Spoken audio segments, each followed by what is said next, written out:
Our prisons are crowded with people who shouldn't be there, You're correct, sir. the victims of a racist justice system. Well, our justice system does have a lot of problems with it. Racism, of course, being one of them. Did you know that black people are twice as likely to be incarcerated for drug-related offenses than white people? Of course, the fact that anyone of any skin color would get forcibly locked up just for possessing a substance is pretty ridiculous. This is the popular progressive narrative. Ah, yes, the classic groupthink mentality. If you disagree with anything I believe, you're automatically on the other side. So if I'm against an authoritarian police state in which harmless actions get people forcibly locked up, I'm just one of those progressive liberals. And by the way, isn't it usually conservatives who complain about things being a waste of taxpayer money? It turns out that our massive prison population puts a big burden on the taxpayer. But it's wrong in every respect. How is it wrong exactly? There's tons of data and evidence out there to show that mass incarceration creates a whole hell of a lot of problems. From the burden on taxpayers to the high recidivism rates. Dangerously wrong. Yeah, nice fear-mongering tactic there, buddy. Like, ooh, we should all be scared because without mass incarceration, there might be people harmlessly smoking a plant, minding their own business. Ooh, scary. The US does have a very large prison population. Well, that's the understatement of the century. The United States has the world's highest prison population per capita. We incarcerate more people per capita than China, Cuba, and other authoritarian countries. Let that sink in for a moment. Not because too many innocent people are incarcerated. That's exactly why incarceration rates in the US are so high. The government's arbitrary legal codes are so expansive that it's impossible for the average person to know all the laws they're expected to comply with, let alone comply with all of them. Did you know the average person commits 3 felonies a day just going about their business? But because too many people commit serious, usually violent crimes. Recall that the United States has the world's largest per capita prison population. So if this was true, it would mean that the United States has more violent crime than any other country in the world, and somehow I doubt that. With rare exceptions, that's why most people are imprisoned in America. Period.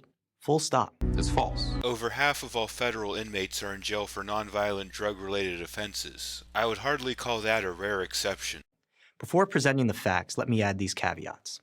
It's unacceptable that any innocent person is behind bars. Then why is it that you conservatives like to bash groups such as the Innocence Project, who help provide legal resources to low-income defendants who are accused of a crime? And I doubt that you believe this in earnest, since at no point in this video do you ever call out the war on drugs or any of the other victimless crimes on the books.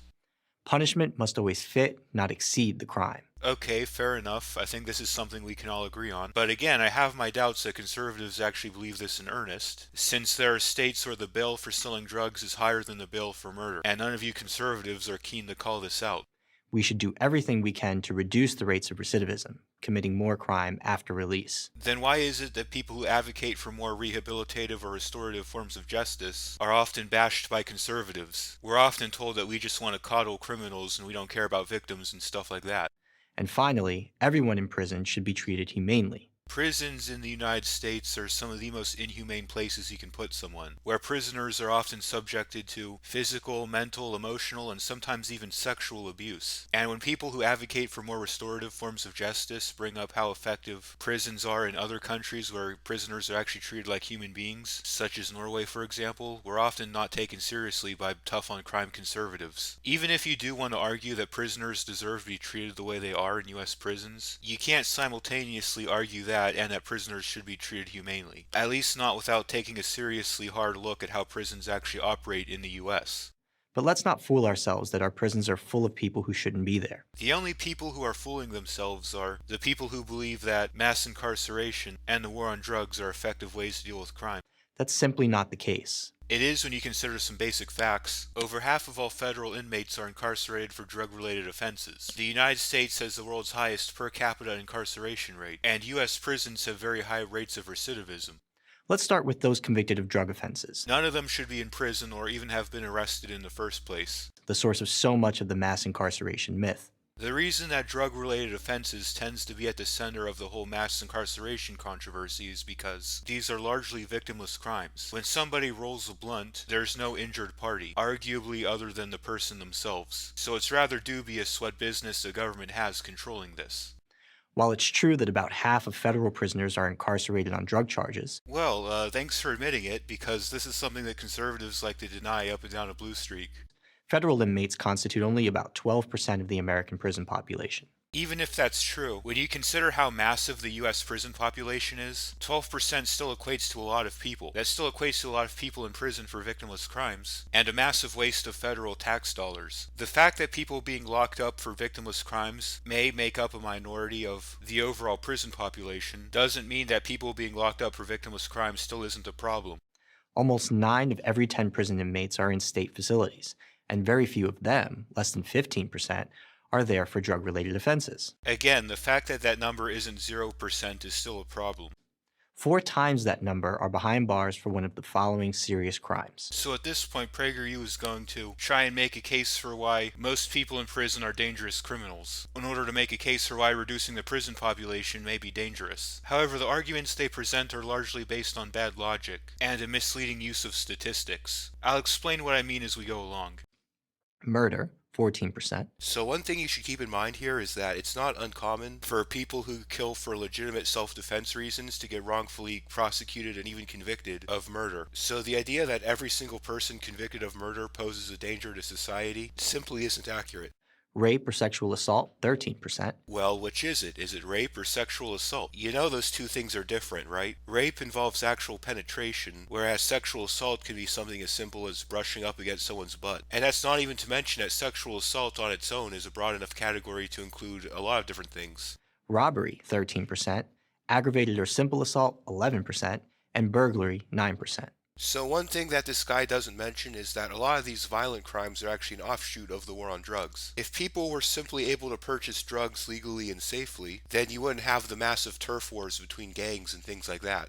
In short, violent criminals make up the clear majority of the state prison population. So if we do some simple math real quick, we can see that his data only accounts for 75% of the prison population, meaning that there's a whole 25% going completely unaccounted for here. Could it perhaps be the case that PragerU is cherry-picking data that makes their position look good? What's more, drug offenders who do end up in prison don't actually serve very much time. Almost half are released within a year. Well, again, people shouldn't be arrested or locked up for victimless crimes such as possessing drugs at all for any period of time. The truth is that most criminals probably spend less time in prison than you think, even for the most violent crimes. You see, one of the biggest flaws I think there is with the American justice system is that we put way more emphasis on how much time criminals spend in prison as opposed to how that time is spent. If you take someone who's a violent criminal, stick them behind bars, and then don't offer them any rehabilitative services, then it doesn't matter how long they're in jail for. When you eventually release them, they're still going to be a violent criminal. I think that how much time is served is less important than how that time is served. According to the Bureau of Justice Statistics, almost 40% of released state prisoners served less than a year in prison. Even 20% of murderers and nearly 60% of those convicted of rape or sexual assault. So another thing to mention about sexual assault is that the burden of proof for that is surprisingly low. In most cases, all that has to happen is for an alleged victim to make a claim, and that's enough to support a prosecution or even conviction for sexual assault. They don't have to have any other corroborating evidence. So wrongful convictions for sexual assault aren't that uncommon. Served less than 5 years in prison. What explains the short stays? Well, part of it is prison capacity. You see, one thing that happens quite frequently is that when prisons get full of people who are there for non-violent victimless crimes, they start to run out of capacity to hold people who actually need to be there. So people like murderers and rapists and people who actually pose a danger to society end up getting released to hold non-violent drug offenders. This is another argument for ending the war on drugs. Answer: plea bargaining. Most prosecutions never go to court. Instead, a deal is made between the defendant's attorney and the prosecutor to avoid going to trial. These negotiations often involve the offender agreeing to plead guilty in exchange for a reduced sentence or dropping or downgrading the most serious charges. As a result, a prisoner's conviction record often understates the crime that landed him behind bars in the first place.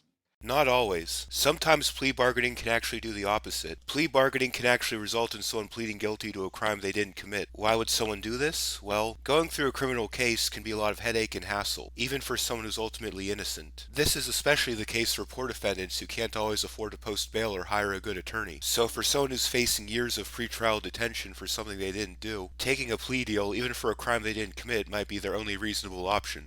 For example, an armed burglar who, when arrested, was found to be in possession of illegal drugs might go to prison not for his worst crime, the armed burglary, but for a plea bargain charge of, say, trespass and drug possession. But here's an equally likely scenario. Suppose that the person being accused of the armed robbery is actually innocent, but just so happens to be too poor to post bail or hire an attorney. The prosecutor offers them a plea deal for a lesser charge which they also didn't commit. Scenarios like this are not that uncommon, and prosecutors tend to love plea deals because it means they're able to get a conviction without having to put together a strong case. Another thing to keep in mind about plea deals is that they're not subject to any sort of review or appeal whatsoever. So if someone gets unfairly roped into a plea deal, they don't have a whole lot of recourse. But the media and the activists don't tell us about this rather important detail. Yeah, they do. Activist organizations such as the Institute for Justice and the Innocence Project very frequently talk about the unfairness of plea bargaining. Instead, all we hear about is the poor fellow who's serving time for selling a small amount of cocaine. Well, which is it? Was he selling the drugs or merely possessing them? This is a rather important distinction to make, since these are completely different crimes which entail completely different penalties. A lot of times, the only thing the prosecutor needs in order to bust somebody for intent to distribute is for the defendant to have over a certain amount of the drug. That's it. They don't have to have baggies, scales, stacks of money, or anything like that. You know, things that would actually prove an intent to sell the drugs and not merely possess them. This assumes, of course, that the convicted criminal does any time at all. Should people be penalized at all for selling drugs, though? I mean, let's think about it for a minute. The people who choose to sell drugs to make money probably aren't doing so because it's a glamorous lifestyle. They're probably doing so because they're having a difficult time finding employment, and that's their only means to earn an income. Another way that our justice system tends to target the poor and disadvantaged. Studies done by the Justice Department show that only about 40% of felony convictions lead to a prison sentence. Yes, many are given probation, sentenced to home confinement, or given credit for time served in pretrial detention. But what about people who spent time in pretrial detention that were ultimately innocent? What about all the people who were too poor to afford their bail, so they ended up spending months or even years in jail for a crime they didn't commit? Where's their credit for time served? But most of the time, convicted criminals don't go to prison. But prison isn't the only way that a criminal conviction can negatively impact somebody's life. Someone wrongfully convicted or even accused of a crime can still face a lot of negative consequences, even without going to prison. One very common negative consequence that comes with a criminal conviction is having a criminal record, which makes it more difficult for people to seek out employment, because employers aren't going to want to hire someone with a crime on their record, even if it's a crime they didn't commit. And the ironic part about this is that it sort of feeds into a vicious cycle of sorts, where because someone might not be able to find legitimate employment due to a criminal record, they have to commit additional crimes because they can't make income in any other legitimate way. Do we really want even more criminals out on the street? Well, I don't know, that seems like a very binary way of approaching the issue. Like, either you want more criminals on the street or you don't. Like, to me, this seems like a bit more of a nuanced issue. Do I want more criminals on the street? Well, it depends, really. What are the details? What's the nature of the crime they've committed? Do they pose any significant danger to themselves or the people around them? Have they done anything to rehabilitate themselves or show any remorse to the victim? People who pose a danger to society should belong behind bars. I don't think anyone would disagree with that. However, on the other hand, I think you could make a case for releasing certain criminals who are non-violent, who don't pose a danger to society, who perhaps have gone through some sort of rehabilitation. It's not a simple yes or no question is basically what I'm getting at here. Activists say yes.